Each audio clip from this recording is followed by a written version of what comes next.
Well, obviously, that is a track you just heard from the brand new music from House of X, and it's a real pleasure to be joined on land by Mr. Rocky Newson. Welcome to the show. Hi there. Hi, everybody. Well, it's got to be saying, first heard, obviously, the EP, and I've now heard the whole album. What a fantastic slab of what I call genuine British hard rock.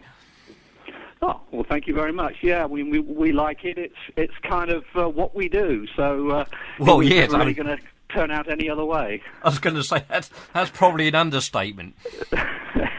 Yeah, well, with our kind of your relative backgrounds and obviously the kind of the common thread of the UFO background, which kind of is entwined in all our musical DNA. It is what it is. Well, I guess I should add for those people who maybe only connect you guys with UFO. I mean, the amount of stuff that you guys have been joining, yourself especially, I mean, the stuff you did with MSG, I'm a massive, massive fan of and have been for years. And obviously, when you go through and start ticking boxes to what all of you guys have been involved with, it's a hell of a long list. Well, it is, but I guess, we've been around a while and, we've had fairly kind of long careers, but...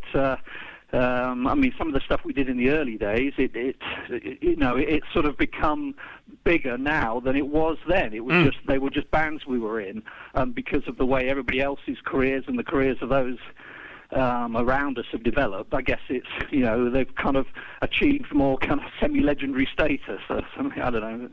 No, that's it. I mean, when you think of UFO, it's almost got this sort of glowing nostalgia around the name. Yeah, well, absolutely. I mean, I grew up listening to UFO. They were one of my favourite bands, and then I got the opportunity to play with Michael in MSG, and it was a dream come true for me. So it was fantastic. I mean, my very first band that I had at school, we used to play Dr. Doctor and Rock Bottom as cover versions, and then a few years later, I'm up on stage playing with Michael, and I had to pinch myself. Well, I was going to say, one question I must ask you is obviously, which is a question that a lot of people have asked me. Obviously, it's the name change. Obviously, you were ex-UFO, now you're House of X. What is your explanation for the change? Well, the original idea of the band came about... I mean, I hadn't been playing for almost 10 years.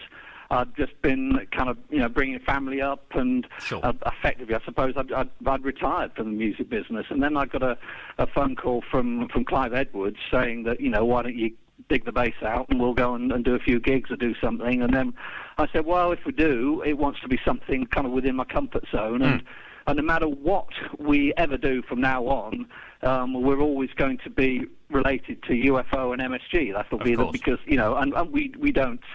have any problem with that. It's an honour to have been associated with those bands. Yeah.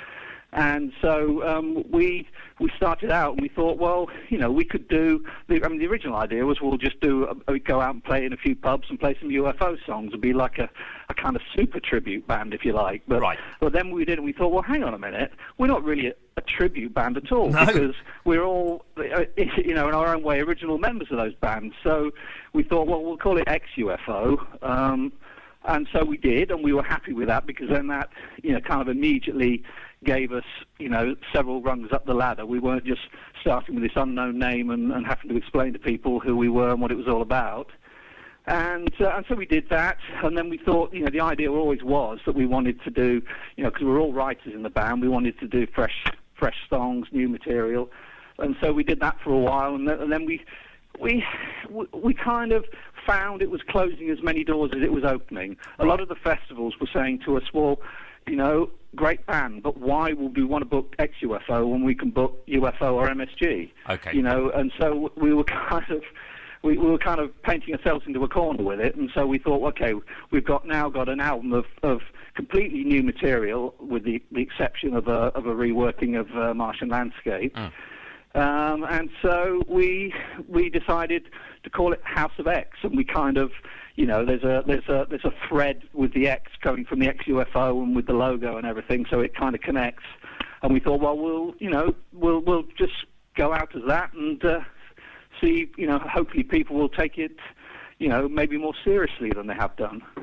I can see where you're going from this. I mean, I guess there is some sort of negativity looking at it as ex-UFO because it's although you've got every right to obviously live off the UFO name, as it were. I can see some people might have some kind of issue with that. Well, some people did, and there were some elements within the UFO camp that they fired a couple of warning shots across our bows, and which actually surprised us because we thought, well, we're no threat to UFO, we're no threat to MSG or any of those bands. I mean, if anything, we're kind of promoting the back catalogue and promoting the whole brand, if you like. We're not, it's not like we're trying to compete with UFO. No. So we were a little surprised about that, and at the end of the day, we could have carried on as ex-UFO. There was no legal reason why we didn't. But we thought, you know what, it's new songs, new band. Let's go out there. I mean, we'll still be playing a few UFO songs out live. I think probably the closest comparison I can think of is with Thin Lizzy when they kind of morphed into Black Star Riders. It's kind of a similar situation we found ourselves in, Well, obviously, talking about songwriting, and obviously because of the history that you guys have all got with songwriting, is it something that you shared on the new album, or is it more than one of you sort of stepped up and taken the majority of the writing on board? Well, with the exception of Martian Landscape, which is obviously an old UFO song that Danny wrote in its entirety for the No Heavy Petting album, and we've done a real kind of heavied up version of that. With the exception of that, all the other songs are down as four-way co-writes between the band, which doesn't tell the full story. I mean, in each song, somebody would have come in with the main idea, but then we deconstructed it and worked on it as a band. And we always said from day one that, this is going to be the Four Musketeers, it's all for one, we're going to split everything four ways, do everything four ways, because at the end of the day, we're all putting the time and the effort and the money in to get the project off the ground, and so we just, everything is split four ways. When it came to record it, have you done what is almost old-fashioned really now, where you all got together in the studio at the same time, or was it saying that you each did your individual parts in individual studios and then mixed down?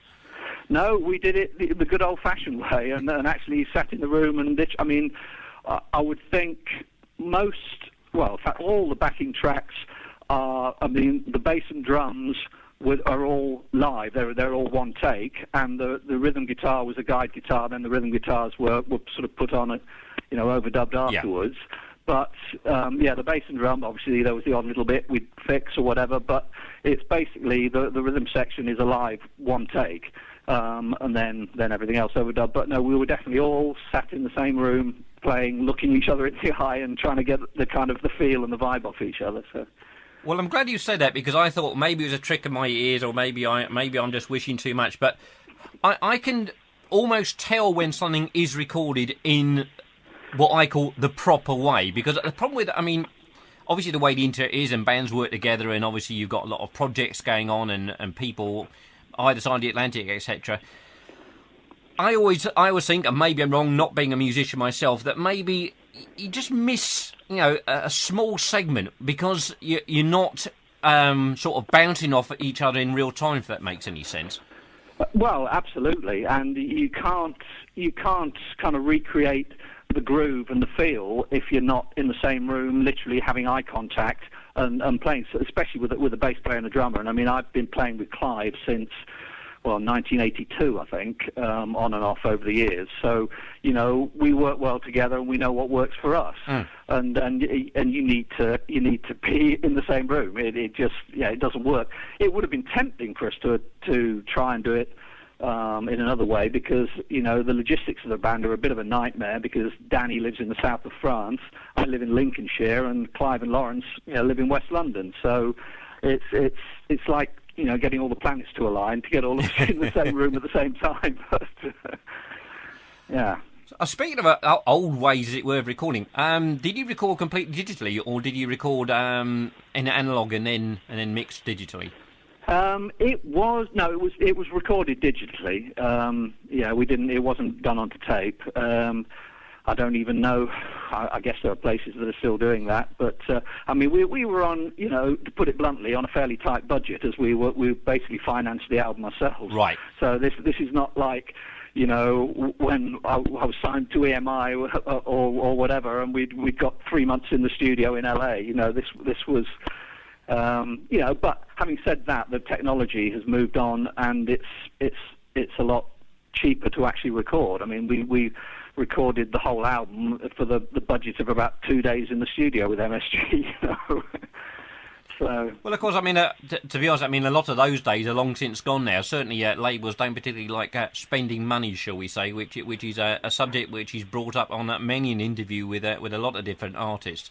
But obviously, because of technology, obviously it gives, well, not just guys like yourself, but obviously gives new bands or whatever a lot more sort of flair to get out there. Well, it does, but you know what? I actually kind of feel sorry for the bands that are, the new bands, the sort of 19, 20-year-olds that are wanting to start out in the rock field, because it's so hard now to make a living. I mean, when we were starting out, there was every realistic prospect. You signed a record deal, and you knew that you were going to be on a wage, you were going to be, flying all over the world doing an album, and everything was kind of laid out for you. Now it's basically self-promotion and obviously the internet, and of course people pretty much expect their music for nothing or next to nothing now. The only way to earn any money is by playing gigs, and these days that only seems to work at weekends, so it's tough, And then, of course, it's you come down to the old chestnut regarding venues, because, I mean, that's really is a mixed bag to whether bands can actually get gigs or, going back to sort of the tribute side, there does seem to be a tendency more towards that with certain venues, that they'd rather have a tribute act than, shall we say, for want of a better phrase, a genuine band. Yeah, well, absolutely, and, I mean, it's a personal bugbear of mine. I find the whole tribute band thing just... I don't like it, because when I was growing up, I mean, there were cover bands that played a variety of other band stuff in bars, but then every other band you go and see, they were an original band, and you went and watched a whole set of songs you'd never heard before. Absolutely. And you made your judgment on that, and you were prepared to take the time to listen and actually try and get into the band. Whereas nowadays, I think people have got short attention spans or low boredom thresholds or whatever, and if they don't hear a song they know within 10 minutes, it's like, they're bored, they're off. Well, I mean, it's funny you should say that. There was something I read on Facebook, unfortunately, of all places. There was one of these threads in a forum, people banging on about the rights and wrongs of obviously illegal downloading, etc. And somebody replied as almost a justification, saying that I want to hear what the album's like before I consider buying it. I actually sort of stood in and replied and said, well, hang on a second. In the days when I first started listening to music, you went and you bought an LP or a cassette, and you might have possibly heard a snippet of one song, and you took your chance. It wasn't a case of I've already heard it all before I buy it. I mean, that to me is probably a death knell for a lot of bands, and I think it's incredibly sad. It is. I mean, the only time I can remember, I mean, when I was really, really young, coming from Grantham in Lincolnshire, where I do, we used to buy our records from either Woolworths or Boots. You used to have a record department, and they sometimes had, when it was whole vinyl 7-inch singles, they had little listening booths, and you could go and ask them to put them on and listen on headphones. But I mean, that aside, you're absolutely right. There's no, you went. Usually how it would work for me was you'd go and see a band. I'd see bands every weekend. If you liked the band, you went out and bought the album. But it just doesn't seem to work that way anymore. No, it doesn't. I mean, I certainly put my legwork in going to see bands. I don't get to see as many these days, but I suppose I can be smug and say I saw most of them the first time round. So. Yeah. Well, the other thing is there just seems to be so many bands now. There's just far too many bands chasing, too few gigs and too few punters that have only got so much money to spend on going out. It's we played festivals where you realise that actually half the crowd are the members and their entourage of other bands waiting to go on. And it's just bonkers. Well, I saw a friend of mine posted a gig for Uli John Roth up in, I believe it in Glasgow, and I was telling him, saying, I saw him earlier in the year with a friend of mine. There's a club not too far from here, and there were 30 of us. to see Yeah. Uli John Roth, and I just like that. I thought this is ridiculous. That is. I mean, that is sad. I mean, yeah, but that's what it's like out there. I mean, we've done gigs like that. We've in fact, we've played to a lot less people on that on one particular occasion, but. And then we've had some fantastic turnouts. It's just but what we have learnt is that it's a waste of time going out playing the sort of the club circuit level that we're at midweek in the UK. It's just, Friday and Saturday are really the only time you're going to get a crowd in. Sunday occasionally. But, so we go over to Europe a lot. We just, we're basically weekend warriors. We've got agents in various countries who'll get us. We'll go out to sort of Madrid on a Friday, Zaragoza on a Saturday, and come back on the Sunday. Whatever, play, a couple of these kind of they call them festivals. They're not really festivals as I know them, but I think a festival means they've got 10 bands on the same stage. But well, there are a lot of festivals. It's got to be said. I mean, how do you find the European market? I mean, I see that there's, as you say, there's an awful lot of bands, and it does actually seem fairly healthy in Europe at the moment. It does, although my personal opinion is that the kind of modern way of doing festivals, to have 50, 60, 70 or 80 bands on over 3 days, it dilutes it for me. It's just too much. Yeah. You can't get around to see all the bands because you've got all these different stages for them going on. I mean, I remember the days of the good old Reading Festival where yes. they had 2 stages side by side, and you saw every band and you appreciated every band, and it just, I don't get why. I suppose it's gone the same way as television. Instead of 4 channels, you've got 400, but there's still only 4 worth watching.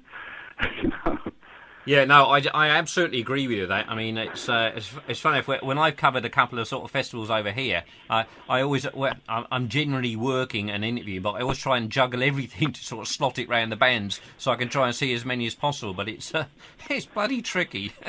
Yeah, absolutely. But, Well, like I say, Rocky, it's been an absolute pleasure having you on the show. I'm really, really enjoying it. I say at the start, it's just a fabulous slice of hard rock. It's nice to have bands coming back to what I call sort of the meat and potatoes of the rock music world. yeah, well, that's great. Thank you very much. Yeah, I mean, I just hope we're booking up some festivals hopefully for next year, and we're going to maybe get a few more clubs in there to get out and promote it a bit. But as I say, it's tricky logistically because we're kind of stuck with weekends, But we'll be out there doing it, and the only reason we do it is because we can and we love it. We're certainly not in it for the money. So, yeah. Just one quick question before we go. What is the actual official release date for the full album? The 24th, I believe, which is 2 days. Is that Friday, I think? Yeah, it is. It's this is when you start feeling old, when you realise how quick the year's going by. Yeah, tell me about it. Yeah. Well, Rocky, thanks ever so much for coming on the show, and hopefully, fingers crossed, I would love to see you guys live at some point. Yeah, fantastic. Okay. Yeah. Thanks very much indeed. Okay. Yep.